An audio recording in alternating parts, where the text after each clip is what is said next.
Hi there, welcome back to the channel. So I'm glad to be back. I've been really sick. I got super sick from my daughter's cold. This went on for like 2 solid weeks of like coughing like crazy, not being able to breathe. Didn't think I was ever going to get better. And here it is, like the 3rd week. I'm still kind of dealing with it, but I had to get back to my Zoom R24 and recording and making videos for you guys out there doing the same thing. Hopefully nobody else out there has gotten sick right now during this holiday season. It's rough. But man, that went on forever. I haven't been that sick in a long time. I lead a healthy lifestyle, and it's usually a couple days. This went on for a solid 2 weeks, and then an additional week of kind of just trying to get over it. But I'm back. I got good drum tracks the last time I was here, so that's really exciting. And all I got to do is lay down these guitar tracks. Then I'll be doing direct bass recording, then finally the vocal, and then it's on to the last 2 songs of the record, which I haven't written yet. So I got to get those done while I'm recording the guitar, and I can't come back in here probably until Sunday. It's Tuesday, just because my daughter will be busy with the Nutcracker, and we're all helping her or whatever, giving rides and this and that. My wife is volunteering, that kind of thing, so I won't be able to get access to a vehicle to get out here. Alright, so what I'm going to do is try to get as much done as I can this evening. And I probably won't do any actual recording, but I'm going to show you exactly what I do to record guitars. And I've done a lot of videos like this, but if you're new, here's what happens. I started using 2 microphones after getting to work with Steve Albini and watching what he was doing. And what I would originally have done was taken like an SM57 and like put it up against the grill cloth type of thing. And it's, fine, whatever. The SM57 doesn't have like that super proximity effect problem, mainly because it's made to have your, like I love it for singing live vocals. I'm always like just basically eating it. And that's what you do, when you use it here. You don't have to do it that way, but it works best up close. But I noticed what he was using was having the microphones 8 inches out from the actual speaker cabinet. And the reason that I've got this flipped around like this is it gets really loud in here. I don't have a separate studio space to go to, with headphones on to hear the signal. I'm actually sitting here with the roaring cabinet. So I've got it flipped around facing that away. Helps a little bit.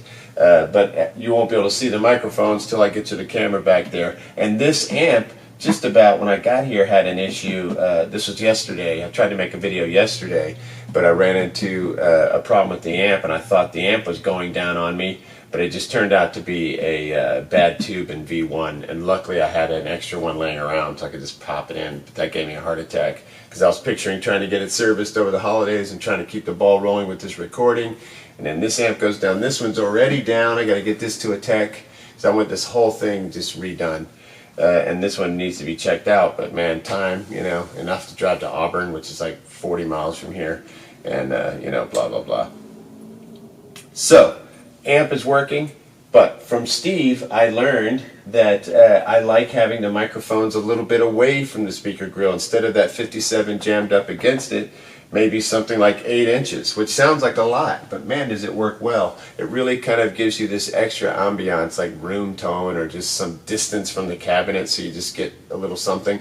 And then I've got these ribbon mics I'm using, these 2-sided ribbon mics, so they're picking up stuff on both sides of the signal. Oh no, here comes the heater. I'll be right back. Okay, sorry about that. I have no control over when that heat comes on, and it's so noisy you can't hear anything. You can't even make a video. Alright, so I was talking about the distance from the grill cloth, and it is 8 inches. And the way I determine this is I have this little drumstick that makes things easy. And I've got my little 8-inch mark, and I just put it back here, and I line it up with the capsule of one microphone and make sure it's sitting correctly, and then move it over here, and we've got them at the same distance. And then the other way I can kind of get a visual check is that I can see that the meter is hitting and peaking at the same spots on both channels. So that means that the signal is getting to the microphone at the same time. Where you have phase issues is if the signal gets to one before the other. And you'll know right away because when you play it back it'll sound really sucked out. And when you move up one of the faders it'll get weird and move it other way and it'll kind of get louder and then get sucked out again. It's really strange. But phase issues are bad, and the way you avoid it, obviously, is just by staying the same distance from the source. So we've got that going. Now, I've got it plugged in to the microphone and then going directly into input 1, and then the other one is going into input 2. I've got the channel meters at 100, so I'm going to check that with pan EQ, and I'm going to go center pan. All the EQ is going to be flat at 0, reverb send to 0, chorus send to 0, and then the fader's at 100. If I move the arrow over to track 2, I can see this, the same thing is going on, so I don't have to worry about that. It's exactly the same signal. One's not going to sound different from the other. If you wanted to make one sound different from the other, now's the time to do it. I've got my gain at 12 o'clock on each of them. That seems about right. I'm getting the, like the right amount of signals, something like -6, -9, I don't know, -6 maybe. Getting close to that. You're getting your orange light, but not your red light. You don't want to see any red. You don't want to see red peak on the channel strip, and you definitely don't want to see you don't want to see red peak on the master. Sometimes you might have a peak moment, like with your drums or something, on a channel, but you don't want it to read on the master. That's when you'll actually, really hear it. Okay, so then what I do is I don't record with any effects. I don't do my guitar with any effects, but if you wanted to use effects, now's the time to go to effect and apply some effects. There's a lot of different options, but like I said, I don't use, I've got the guitar tone that I want. I don't like the way it sounds manipulated when it runs through one of their effects. But if I was recording and using this as my guitar amp, if I didn't have an amp and I was just going to use the sounds that are in here, obviously I'd be using an effect. I'm going to exit out of there. Okay, so I have the two tracks armed. Now I need to make sure that the master is also at the right level. So I'll go back to pan EQ and then just work my way all the way over to track 24. And I'll see that it's cranked way up. And the reason for that is because I've got it cranked up to play the drums back. But ordinarily it would be on 100.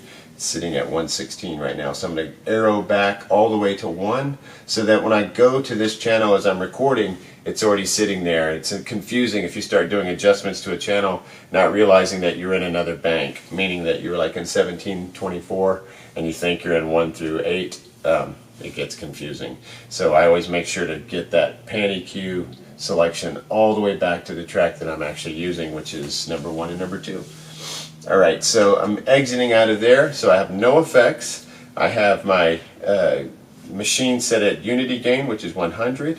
I've got the 2 channels set also at 100, unity gain, and I have the gain up here at the top at noon. Both microphones are seeing the same signal, going into the same thing. I've got the amp all the way cranked up, got my Stratocaster.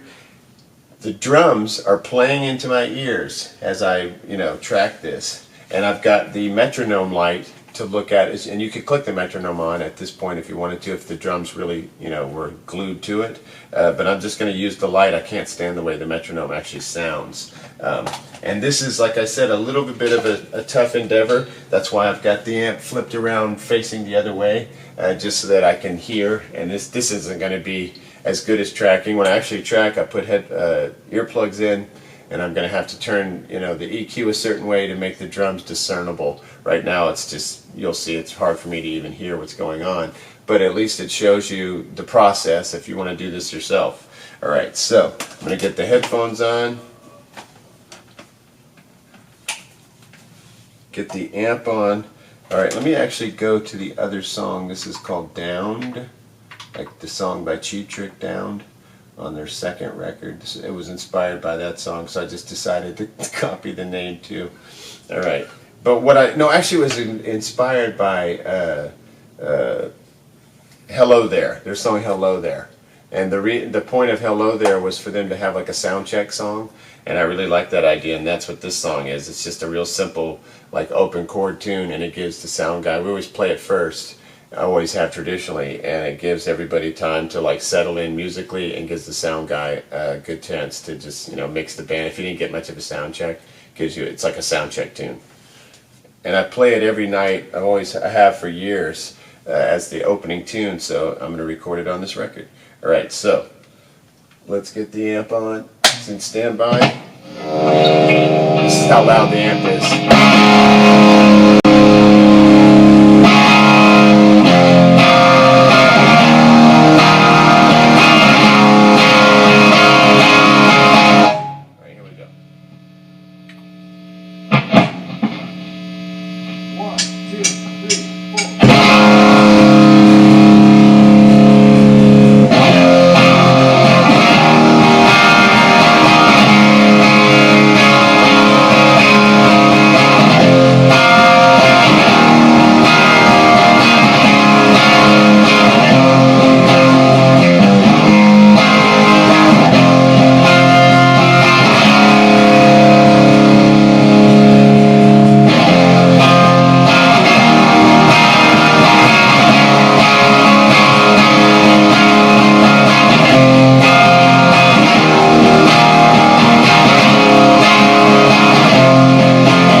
get the drums up in my, and I'll push the mids on all the drums so I can really hear them in the headphones. And it doesn't matter how cranked you had that up, because you're not recording that. You're only recording these channels, and those will be, everything will be set up perfectly. Alright, so now I'm going to go to the other one that's down. This one's called Donut City, except the full title I think is going to be Wake Up to Donut City, because there's already a song called Donut City by Eddie Van Halen. I think it's a solo song. It's an instrumental that appeared in the film Wildlife. I picked it up there, and in the film they show all these donut shops. It's actually, part of the film is set in a donut shop in Los Angeles, and if you know Los Angeles, is a big part of the living there is like donut culture. So I started, I was thinking, this is Donut City. Los Angeles is Donut City. And after the fires happened, that was kind of the inspiration for it. All right, so Donut City, but the song is going to be called Wake Up To, so we don't clash with Eddie Van Halen's Donut City.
Anyway, that's recording guitars. You just got to get comfortable, get in a groove, make sure your timing is right with your metronome, make sure that you're feeling it,